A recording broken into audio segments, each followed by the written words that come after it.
Megastar చిరంజీవిని ఆచార్యగా వెండి తెరపై చూసి మురిసిపోవాలని మెగా ఫ్యాన్స్ కళ్ళు కాయలు కాచేలా ఎదురు చూస్తున్నారు. ఇదిగో వస్తున్నాడు అదిగో వస్తున్నాడు అంటూ ఊరించడమే కానీ ఆచార్యను రిలీజ్ చేయడం లేదు మేకర్స్. సంక్రాంతి కానుకగా వస్తుందనుకుంటే RRR కోసం పోస్ట్ పోన్ చేశారు. ఆ తర్వాత కోవిడ్ సెకండ్ వేవ్ గురించి వాయిదా వేశారు. అలా అనౌన్స్ చేసిన రిలీజ్ డేట్స్ చాలాసార్లు పోస్ట్ పోన్ అవుతూ ఉన్నాయి. అసలు కారణం ఏంటో తెలియక ఫ్యాన్స్ ఆందోళన పడుతున్నారు. RRR మార్చి 25న రిలీజ్ కన్ఫర్మ్ అయింది.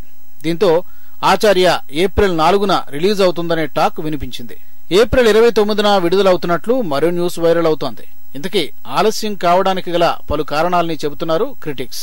హిందీలో కూడా ఏకకాలంలో రిలీజ్ చేయనున్నారట నిర్మాతలు. అందుకు ఏర్పాట్లు చేయడంలో ఆలస్యం అవుతోందట. RRR సినిమా రిలీజ్ తో రామ్ చరణ్ కి పాన్ ఇండియా స్టార్ ఇమేజ్ రావడం ఖాయం అంటున్నారు విశ్లేషకులు. ఆ ఇమేజ్ ను ఉపయోగించుకుని ఆచార్యను పాన్ ఇండియా రేంజ్ లో రిలీజ్ చేయాలని ప్లాన్ చేస్తున్నారట.